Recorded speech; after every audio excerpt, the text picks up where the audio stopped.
Why are you ignoring me? I've decided not to engage with strangers. I understand. I'll continue living with my in-laws. They completely ignore me. I expected it from my mother-in-law, but I never imagined my father-in-law would treat me this way. There was a reason why the once kind in-laws had changed. It was because of my sister-in-law, who disliked me. With her return, our peaceful life together was completely upended. Don't regret it, okay? You think I'm going to regret this? Think again, jerk. I packed my bags and left my in-laws' house. Sure enough, just 3 days after I left, chaos broke out in their household. I met my husband at my workplace. He was in sales and frequently visited my office. I was his main contact. As we spent more time in meetings and discussions, I grew fond of him. He was a caring and kind man, tall and not necessarily handsome in the conventional sense, but he exuded a charismatic vibe.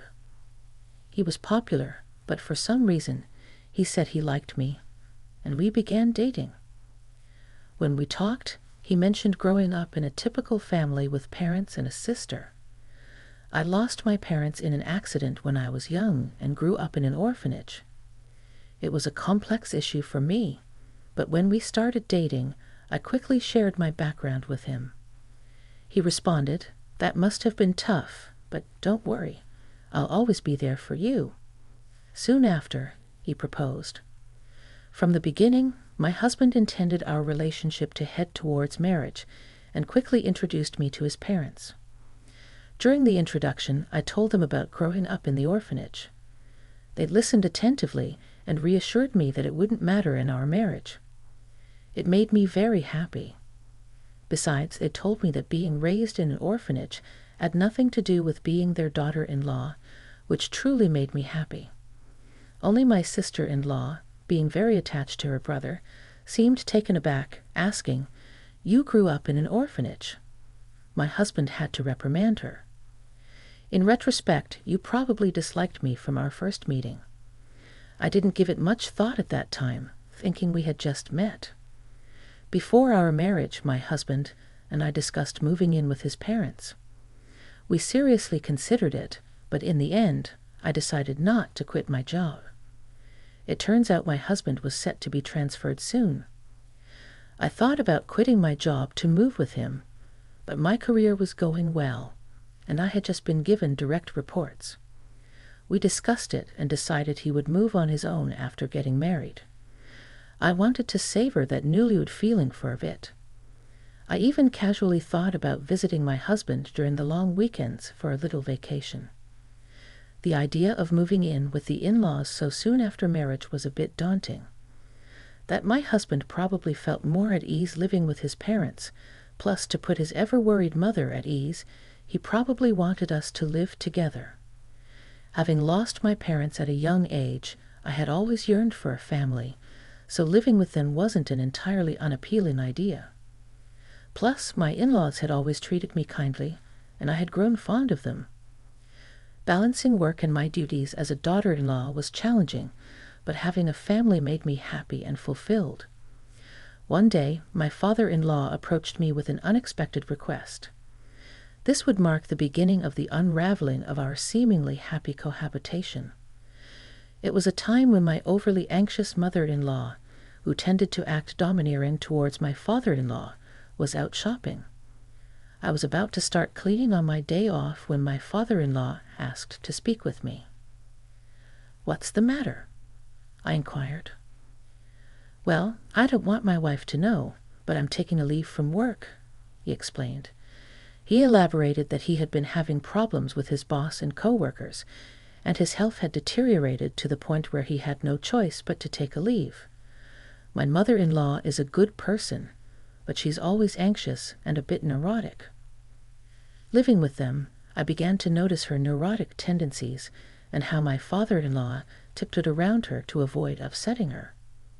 He had always been on the slimmer side, but now that I think about it, he did seem to have lost some weight recently. It would be nice if my mother-in-law was the type to genuinely worry about my father-in-law's weight loss. However, when he had previously taken a sick day due to a cold, she remarked, "A cold, all of your colleagues are at executive levels by now. It's because you're always taking days off, claiming bad health or colds. That's why you don't get promoted." Rather than showing concern, she was the kind to give him a hard kick in the pants. He probably tried his best to push through, no matter how poor his health was. However, his condition worsened, and he secretly took multiple sick days to visit the hospital. He was both mentally and physically at his limit with his frequent early departures, tardiness, and absences. There was talk of him possibly taking a temporary leave from work, but my father-in-law didn't want to upset my mother-in-law under any circumstances. If he were to suggest taking a leave of absence, it's obvious that she would explode in anger. Besides, my father-in-law's salary wasn't that great, and he depended on his overtime pay, so taking a leave would mean he'd be making significantly less. If he told my husband, he'd probably end up telling my mother-in-law, so he approached me asking if I could help with the living expenses. If I suggest taking a leave, she might even divorce me, he said. Hearing those words from him felt like a punch to the gut. I deeply appreciated my in-laws who had warmly welcomed me without discriminating against my background of being raised in an institution. Determined to be supportive, I made up my mind to help out during this tough time. "Understood. I'll transfer money into your account every month. Please use it for living expenses. I'm truly sorry. I'll do my best to recover quickly and return to work. Thank you so much," he said. After that, my father-in-law pretended to go to work as usual while I transferred money into his bank account, which he used for living expenses. My mother-in-law, being rather carefree, didn't meticulously check her bank statements or maintain a household ledger, so she never noticed my transfers. Pretending to go to work, he would visit a mental clinic or take walks in the serene mountains. Gradually, his complexion seemed to improve. I thought he might be returning to work soon, but then an unexpected event occurred. After a marital spat, my sister-in-law returned to her parental home. "Ah, there's nothing like being home," she said. "I thought I'd go crazy if I had to stay with that idiot husband of mine. I'll be staying here for a while. Please prepare meals for me too." I was well aware from our first meeting that my sister-in-law didn't like me. During our family's first meeting, my husband was really upset because she was visibly displeased. Throughout the wedding, she maintained a sour expression and even told me point-blank, "My brother looks so good, but you? It would have been better if he married someone prettier." She openly looked down on me, raised in an institution, saying it was embarrassing that I didn't have parents to present at the wedding. However, she got married earlier than us and had already moved out, so I thought our interactions would be limited. That's why I thought living with them would be okay.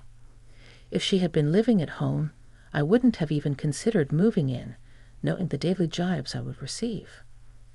Still, I thought this visit was just temporary due to her marital problems and expected her to leave within a few days. Despite her stern behavior towards my father-in-law, my mother-in-law was never harsh towards me. Even if my sister-in-law had made snide comments, I believed my mother-in-law would have defended me. But I was wrong. One day, when I returned from work, something seemed off about my mother-in-law's behavior. "Is something wrong?" I asked. She seemed distant, not engaging in her usual conversation. When I asked, she responded, "Did you know you've been badmouthing me behind my back?" "What? I've never said anything bad about you. You've always been kind to me, and I'm truly grateful. Why would I badmouth you? You've been playing the good daughter-in-law card all this time, but you've been badmouthing me on the side." "Fine, whatever," she said, leaving the room. In the hallway, my sister-in-law was smirking. "Looks like you've fallen out of favor. Did your true colors show? Being raised in an institution, your background really does show, huh? It's better not to badmouth people, you know. I haven't said anything bad about her." "Oh, the neighbors seem to have heard it. After I returned home after such a long time, they told me that you've been constantly criticizing her." "What? Who are these neighbors?" "Look, it's been a while since I got married and moved out, so I've kind of forgotten the names of the neighbors. I've never said any of those things. Stop making things up." "Oh my, how rude, Mom." "She's calling me a liar and bullying me," she said, entering my mother-in-law's room. After that, my sister-in-law's malicious behavior escalated. She claimed I told her to sleep in the corridor and take the last bath because she's just a lodger. She complained to my mother-in-law about every little thing. Every time I had to explain that I hadn't said or done any such thing. However, my mother-in-law seemed to be completely taken in by my sister-in-law's words and seemed to be under her influence. My sister-in-law continued her day, making me wonder if she intended to stay indefinitely. With these worries, I headed home with a heavy heart. "I'm home," I said. Previously, my mother-in-law would cheerfully greet me with "Welcome back." Now there was silence. "I'll get dinner ready," I said, stepping into the living room. I was shocked. Normally, my sister-in-law would nag me to prepare dinner quickly, but now my mother-in-law, father-in-law, and sister-in-law were all eating sushi together. Surprised, my sister-in-law said, "Oh, it looks like someone who isn't family is home. You're not thinking of having sushi, are you?" Without even glancing at me, my mother-in-law continued eating while watching TV. "If you wanted sushi, you should have said so." "I rushed home after shopping." "No one asked for that," I said. "Hey, Mom, Dad, I went out with my friends during the day and got some delicious pudding." "Let's eat together," my sister-in-law said, without paying any mind to me. The three of them started eating the pudding. I was exhausted from work and didn't have the energy to get upset, so I went to my room without eating. The next day, my sister-in-law said she was going out with friends and asked me to drive her to the station. I obviously declined since it was a weekday and I had work. Even if we were headed in the same direction, it would be a completely different route, and she wanted to leave close to noon. "There's no way I could take her." "Just take a day off. It's fine. Your cute little sis-in-law just wants a ride. She never had the chance to relax and hang out after she got married, right? Can't you be a bit kinder to her?" My mother-in-law and sister-in-law were murmuring in the background, but I was fed up. I left for work. However, that night, the defining event that made me decide to leave this house took place. I got held up at work and returned home after picking up some groceries, expecting to be berated. It had started raining by the time I left the office, and it was pouring so hard that even getting in and out of the car, I was drenched. I wondered what nasty trick would be played on me tonight, but when I got home, the three of them were eating takeout just like the day before. No greeting, acting as if they didn't even notice my return. But I've grown used to this treatment. I glanced toward the courtyard from the hallway and saw something placed in the center of the garden. Taking a closer look, it was my belongings. A designer bag I bought with my first paycheck, shoes that were my first birthday gift from my husband, and even my computer that I used for work at home, all soaked. As I was in shock, my sister-in-law said with a smirk, "I felt so grossed out having stranger things in the house." I threw them out. "Flaunting a designer bag like that, how arrogant of you." Neither of my in-laws said a word about her outrageous behavior. "Why didn't you stop her? Have I done something to you? Do you really believe her lies that I've been badmouthing you? Bullying her? Aren't you mad at her for what she did?" My mother-in-law avoided my gaze, staying silent. "Why won't you say anything? I can't talk to strangers. I can't be friendly with someone who's not family. My mother-in-law wouldn't even look at me." My sister-in-law grinned, waiting for my rebuttal. "Wait, where's my father-in-law?" I'm the one supporting him during his time off. I'm the one helping out with the finances in his house. Sure, I did it out of gratitude, but shouldn't he defend me now? Surely he'd be on my side. Hoping for support, I looked at him, but he walked past me without a word and went into his room. That was the breaking point for me. I see, I've had enough. Oh, aren't you mad? I'm sorry. To be honest, I never liked you from the beginning, being raised in an institution and all. Just don't regret this like I would, loser. I packed my things and prepared to leave immediately. Seeing me in this state, only my father-in-law seemed flustered, since he was the one depending on me financially. Still, he didn't try to stop me or defend me. I was completely done with his apathy. My husband's work assignment was quite far away, but I wanted to leave this house as soon as possible. I quickly got in my car and drove to him. I never once confided in my husband about all this. I doubt my mother-in-law told him about my sister-in-law coming back home. If he had known, he would have contacted me, knowing I don't get along with her. But my husband never mentioned anything about my sister-in-law in his calls or messages. I never felt anything off about my husband's behavior, but perhaps he's being manipulated by her, fed lies about various things. Even now, as I head to him, he might treat me with the same cold attitude as them. My heart was exhausted, feeling so suspicious even towards my husband, whom I trust most. If he's of the same mind and attitude as them, maybe divorce is the only option. That's how deeply distressed I felt when I arrived at his out-of-state apartment.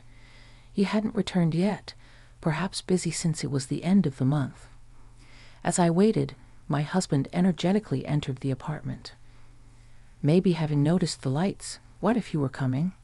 You should have told me. I would have come home earlier. What? Surprise? No, just seeing your face. He immediately greeted me with a radiant smile. The relief of seeing him happy to see me, combined with the humiliation from my in-laws' house, made a mixture of emotions flood out, and I broke down crying. What happened? Did I say something wrong? Seriously, what's going on? It seemed my husband had no idea about the treatment I received at his parents' house. I composed myself, knowing I had to clearly explain everything to him, and began to recount everything. How I've been financially assisting his father, who took medical leave without telling his wife, that his sister had returned and was now staying at their parents' home, that she'd been feeding his mother lies about me turning her cold towards me, how they referred to me as an outsider, how they ignored me, left my belongings out in the rain, and ruined them. Through tears and pauses, I told him everything. Finally, I made it clear that I had no intention of ever returning to that house, and that if he couldn't agree with me on this, I'd want a divorce. My husband apologized for being too engrossed in his work and not checking in on me more often, regretting his family's behavior towards me. Of course, he told me I don't have to go back to his parents' house or even speak to them. Even if I ever forgave them, he was adamant about cutting ties with his parents and sister. He also promised not to provide any financial aid to his father anymore.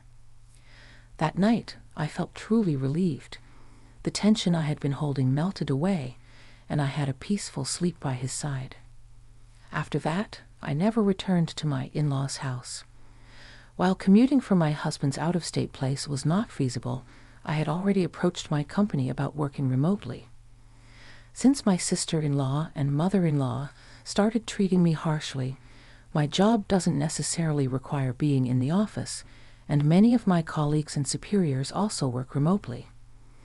While I had to visit the office a few times a month, several colleagues lived even further away, so switching to remote work wasn't a problem. I hadn't truly experienced married life since moving in with his family and dealing with my sister-in-law's bullying, but now we could finally live like newlyweds. Just as I was setting up my remote workstation, predictably, my sister-in-law contacted me. It turned out the day after I left their house was the day my father-in-law was supposed to get paid. My mother-in-law usually withdraws a certain amount and transfers it to their household account on payday, but this time she couldn't. Until now, I have been supplementing my father-in-law's reduced salary due to his time off. Upon checking their balance, my mother-in-law confronted him, and he confessed that I have been helping them financially. "Hey, why didn't you tell me you were covering the living expenses?" He told me not to, saying he didn't want me to even know, so I kept it a secret. Anyway, we're running out of money for living expenses, and there's no one to cook or do laundry. The room is a mess.